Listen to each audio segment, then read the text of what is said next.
shape our world. Originate. The Earth's crust isn't a single solid shell. It's broken into massive pieces called tectonic plates, fitting together like a giant jigsaw puzzle. These plates, constantly moving, albeit very slowly, are driven by the heat from the Earth's interior. The movement is minuscule, a few centimeters a year, but over millions of years it reshapes continents and oceans. Where these plates meet, we find zones of intense geological activity. Mountains rise, volcanoes erupt, and earthquakes tremble. The boundaries between tectonic plates are riddled with cracks and fractures known as fault lines. These are the zones where earthquakes are most likely to occur. As tectonic plates grind against each other, immense pressure builds up along these fault lines. When the stress becomes too great, the rocks rupture, releasing energy in the form of seismic waves. These waves travel through the Earth, causing the ground to shake, an earthquake. The point within the Earth where the rupture occurs is called the focus, while the point directly above it on the surface is the epicenter.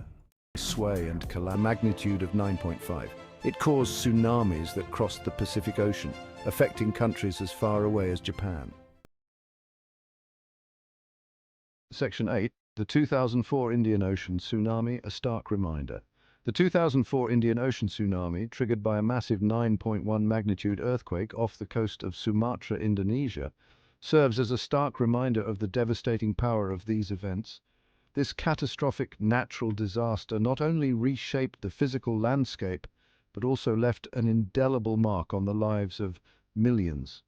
The sheer force of the earthquake, which was one of the most powerful ever recorded, unleashed a series of deadly tsunamis that swept across the Indian Ocean with terrifying speed and ferocity. The earthquake, one of the deadliest in recorded history, generated a series of tsunamis that ravaged coastlines across the Indian Ocean, causing widespread destruction and claiming over 230,000 lives.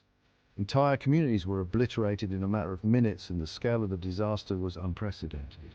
The tsunamis struck with little warning, leaving people with no time to escape the oncoming waves. The aftermath saw a massive international response, with aid pouring in from around the world to help the affected regions.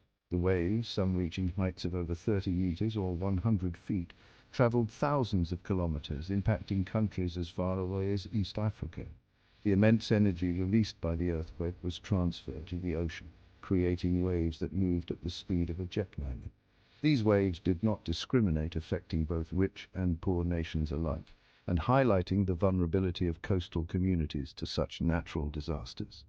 The disaster highlighted the importance of early warning systems and preparedness in mitigating the impacts of tsunamis. In the years following the 2004 tsunami, power lines and trees. If you're driving, pull over to the side of the road and stop. Stay inside your higher ground. Do not wait for an official warning if you feel the ground shaking strongly. Move inland to an elevation of at least 30 meters or 100 feet above sea level.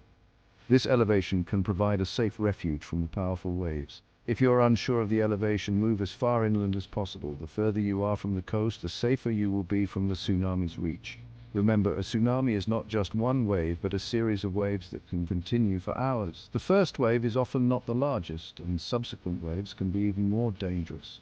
Stay tuned to local radio, television, or NOAA weather radio for updates and instructions from authorities. These updates can provide critical information about the tsunami's progress and any additional safety measures you should take. Heeding warnings and evacuating promptly are crucial for surviving the tsunami. Your quick response can make the difference between life and death. Always be prepared and know your evacuation routes ahead of time. Having an emergency kit ready with essential supplies like water, food, and first aid can also be vital during an evacuation. Make sure your family knows the plan and practices it regularly. Community drills and education programs can help everyone stay prepared. Participate in local tsunami drills and stay informed about the risks in your area. By staying vigilant and prepared, you can protect yourself and your loved ones from the devastating impact of a tsunami. Heed the warnings, act quickly, and stay safe.